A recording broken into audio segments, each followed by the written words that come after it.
Class 9 हम लोग start करते हैं क्लास 9 का मैथ।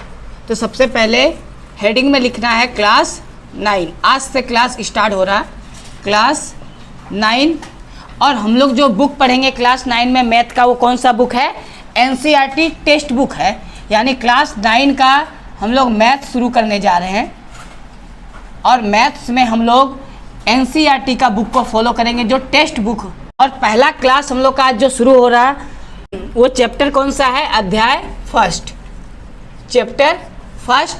और चैप्टर का नाम है नंबर सिस्टम, यानी संख्या पद्धति। जो चैप्टर आज हम लोग का शुरू होगा वो कौन सा होगा? संख्या पद्धति। ठीक है, किसी को कोई डाउट होगा तो वो पूछ लेना है। संख्या पद्धति को इंग्लिश में बोलते हैं नंबर सिस्टम।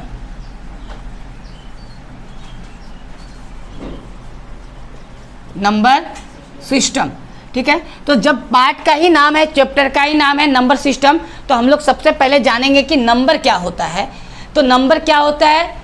जो किसी भी चीज़ को रिप्रेजेंट करता है, कोई भी संख्या को दर्शाता है।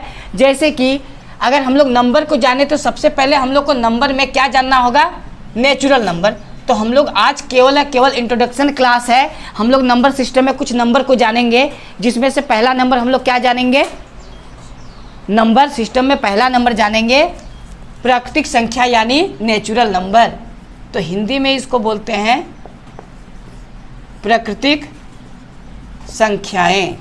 अच्छा, ये क्या है ना, ये सारा पता होना चाहिए। ये तो पहले का ही क्लास में है, 7 का 8 का। एक बार खाली रिकॉल जल्दी जल्दी करके हम समझा देते हैं। संख्याएं, प्राकृतिक संख्याएं को इंग्लिश में क्या बोलते हैं? तो इंग्लिश में इसको बोलते हैं नेचुरल नंबर,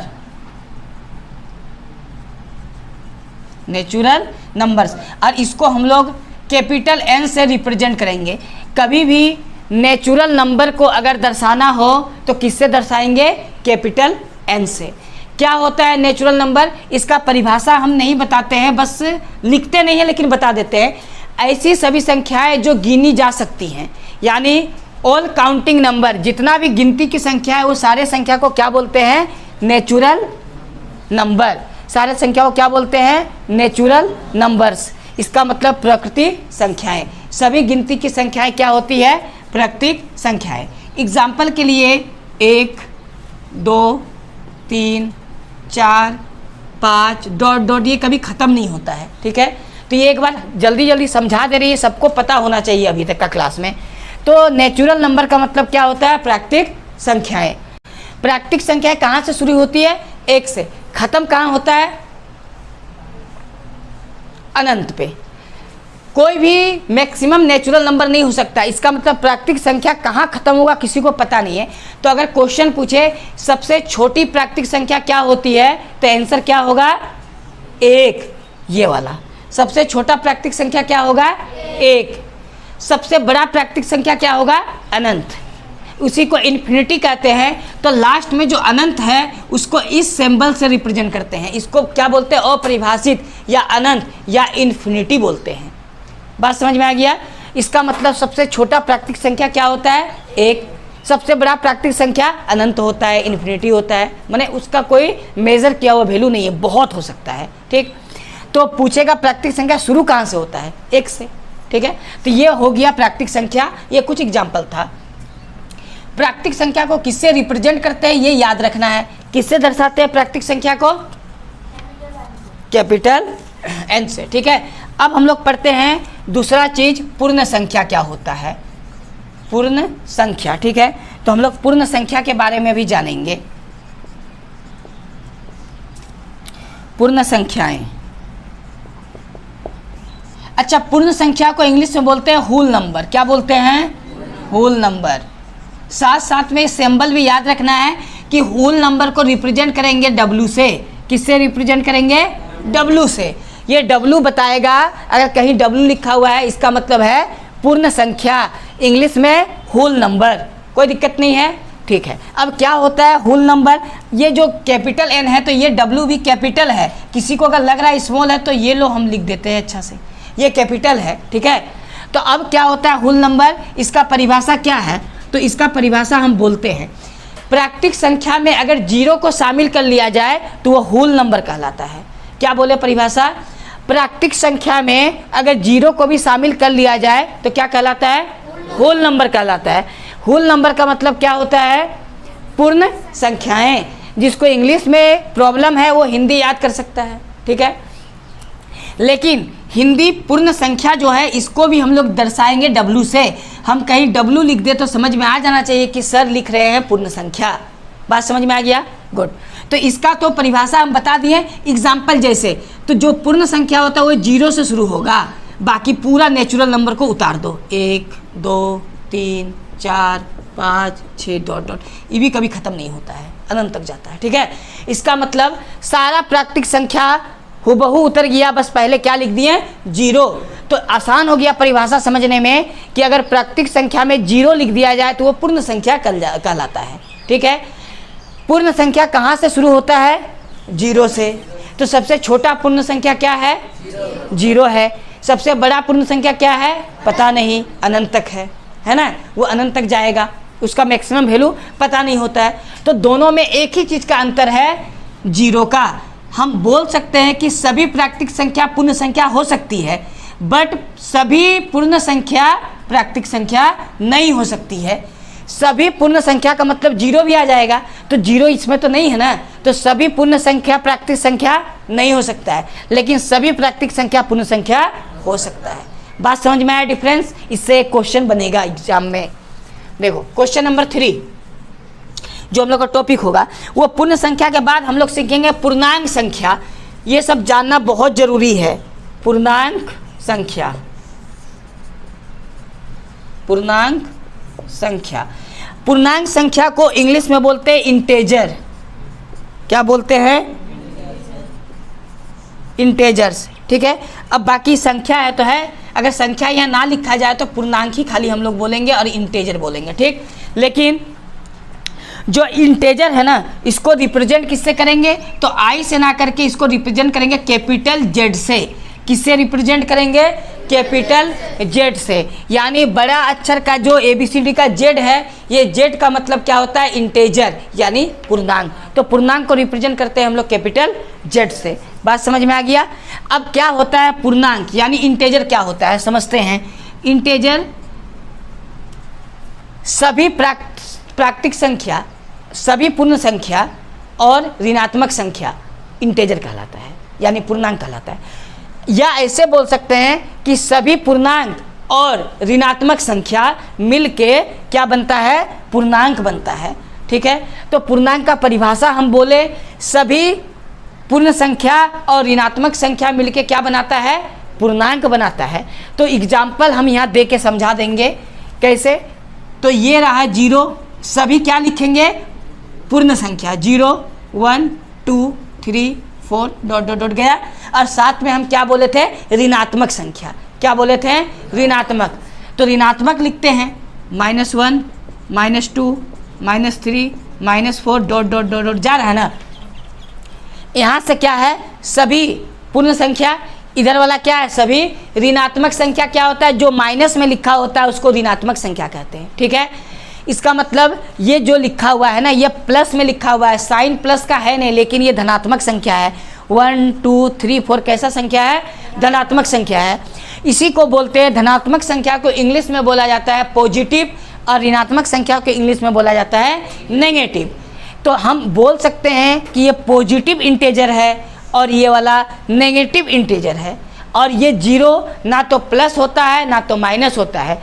जीरो के साथ ना तो प्लस होता है ना तो माइनस होता है। वो पूछेगा कि जीरो कैसा नंबर है तो हम लोग बोलेंगे जीरो जीरो इंटेजर है, शून्य पूर्णांक है। क्या है? शून्य पूर्णांक है, ठीक है। तो ये हो गया ऋणात्मक, ये हो गया धनात्मक। ये पूरा जो एक साथ है इसी को बोलते हैं इंटेजर, यानी सभी संख्या इंटेजर है, जो प्लस में होता है और माइनस में होता है। लेकिन कुछ संख्या ऐसा भी है जो प्लस में भी होगा, माइनस में भी होगा और जीरो भी रहेगा, लेकिन बटा में कुछ लिखा हुआ रहेगा, तो उस संख्या को बोलते हैं परिमेय संख्या। तो हम लोग जान लेते हैं अब परिमेय संख्या को, ठीक है। देखो हम लोग अब परिमेय संख्या को जानेंगे। ये हो गया टॉपिक 4.4, परिमेय संख्या समझते हैं क्या होता है। परिमेय संख्याएं। ठीक है, परिमेय संख्या को इंग्लिश में बोलते हैं रेशनल नंबर। क्या बोलते हैं? Rational number. ठीक, और रेशनल नंबर को हम लोग रिप्रेजेंट करेंगे कैपिटल क्यू से। किससे दर्शाएंगे रेशनल नंबर को? कैपिटल क्यू से। ठीक है, कहीं कहीं दर्शाया हुआ आर मिलता है, लेकिन हम लोग कैपिटल क्यू ही लेके चलेंगे। बात समझ में आ गया? तो क्या होता है रेशनल नंबर, पहले इसका हम लोग डिफिनेशन से समझेंगे। तो परिमेय संख्या ऐसे संख्या को कहते हैं जो P बटा Q के रूप में लिखा जा सकता है। इसका मतलब जो बटा के रूप में लिखा जा सकता है। ये तो हो गया परिभाषा, लेकिन एग्जाम्पल से समझेंगे। वैसी संख्या, अच्छा लिख के बताते हैं। ठीक है, वह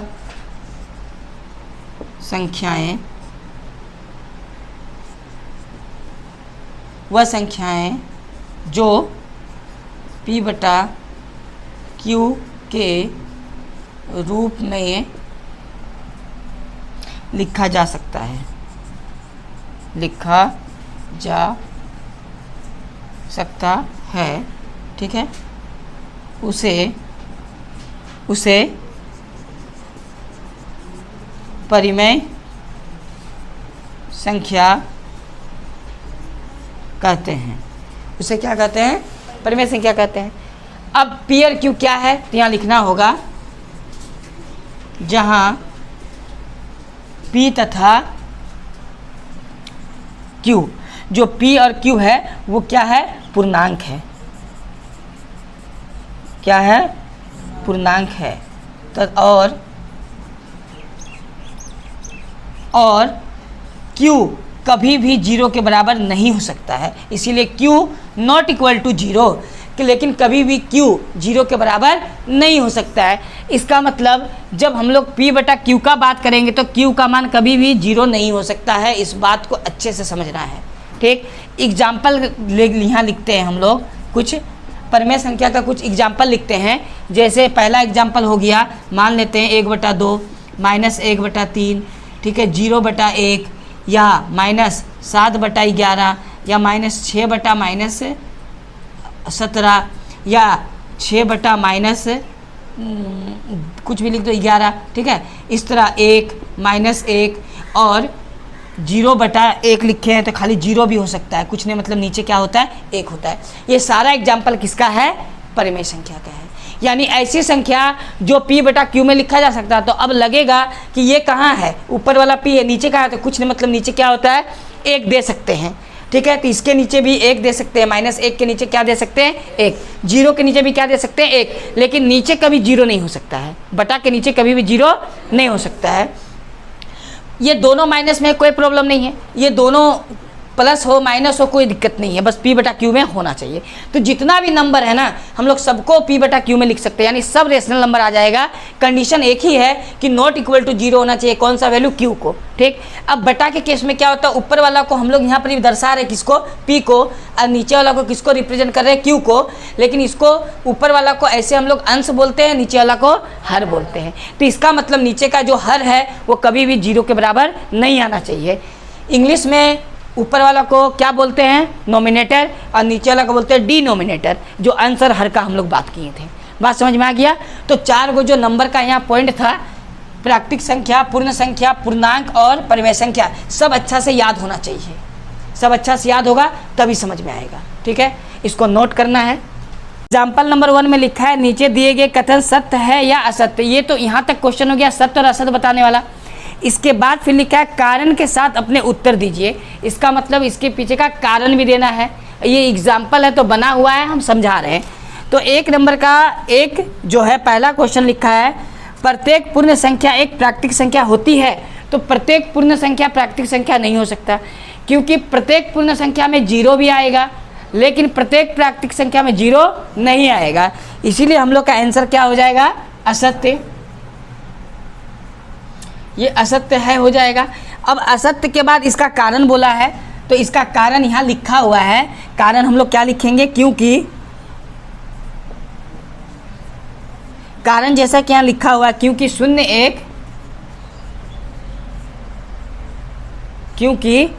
1 पूर्ण संख्या है, शून्य पूर्ण संख्या है तो है, परंतु, लेकिन चाहे परंतु लिख सकते हैं, परंतु प्राकृतिक संख्या नहीं है, परंतु प्राकृतिक संख्या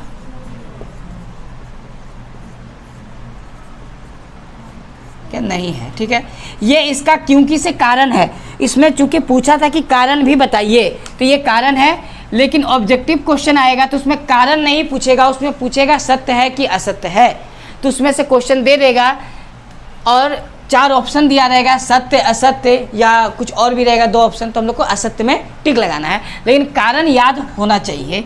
इसके बाद क्वेश्चन नंबर 2 इसका जो दिया है 1 का, इसमें लिखा है प्रत्येक पूर्णांक एक परमेय संख्या हो सकता है क्या? हाँ, जितना भी प्राकृतिक संख्या है, पूर्णांक संख्या है, पूर्ण संख्या है, सब क्या हो सकता है? परमेय संख्या। क्योंकि जितना भी पूर्णांक या पूर्ण संख्या है सबको हम लोग किस में लिख सकते हैं? बटा के रूप में लिख सकते हैं, यानी P बटा Q के रूप में लिखा जा सकता है। तो इसका आंसर क्या हो जाएगा? सत्य, सत्य है। ठीक है, बाकी कारण क्या दिया हुआ है? तो कारण यहाँ लिखा है कि प्रत्येक पूर्णांक को, क्योंकि हम लोग ऐसा लिखेंगे, क्योंकि प्रत्येक पूर्णांक को P बटा Q के रूप में लिखा जा सकता है, ये कारण है। तो हम लोग सत्य आंसर देने के बाद कारण भी देना है। कारण क्लियर है कि जितना भी पूर्णांक संख्या है सबको P बटा Q के रूप में लिखा जा सकता है, बटा के रूप में।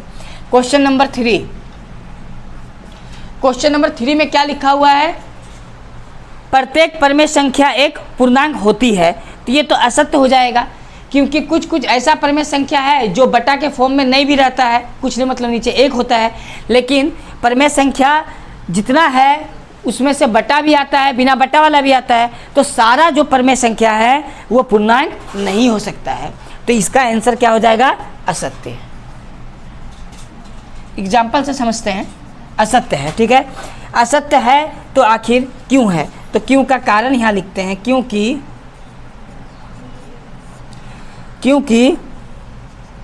3/5 एक पूर्णांक हो ही नहीं सकता, क्योंकि हम लोग जानते हैं पूर्णांक कभी बटा के रूप में नहीं होता है, तो पूर्णांक नहीं है। ठीक है, क्योंकि 3/5 क्या नहीं है?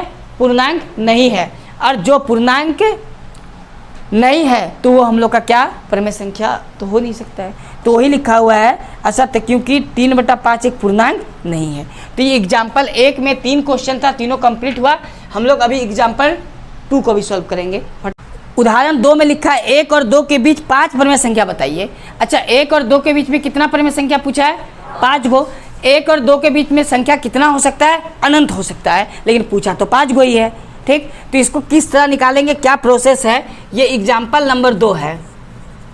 ठीक है, तो एग्जाम्पल 2 में 1 और 2 के बीच 5 परमेय संख्या पूछा है। तो इसका जब हम लोग सॉल्व करेंगे इसको, तो सबसे पहले लिखना है 1 और 2। निकालने का बहुत सारा प्रोसेस है, लेकिन हम सबसे आसान प्रोसेस से बताएंगे। तो 1 और 2 लिखने के बाद 1 का नीचे क्या है? कुछ नहीं मतलब 1 है, और 2 के नीचे भी कुछ नहीं मतलब 1 है। जब नीचे नीचे बराबर हो जाए, चाहे 1 हो, चाहे 2 हो, चाहे 3 हो, चाहे 4 हो, जब नीचे बराबर हो जाए तो जितना भी परमेय संख्या बोला है उससे एक ज़्यादा से इसके ऊपर और नीचे यानी अंश में और हर में गुना करना है। तो कितना परमेय संख्या निकालने बोला है? 5। 5 से एक ज़्यादा कितना होता है? 6। तो हम लोग क्या करेंगे? 6 से गुना कर देंगे अंश और हर दोनों को, और इसको भी 6 से अंश और हर दोनों को क्या कर देंगे? गुना कर देंगे। अगर 4 गो परमेय संख्या बोलता तो कितना से गुना करते हैं? 5 से।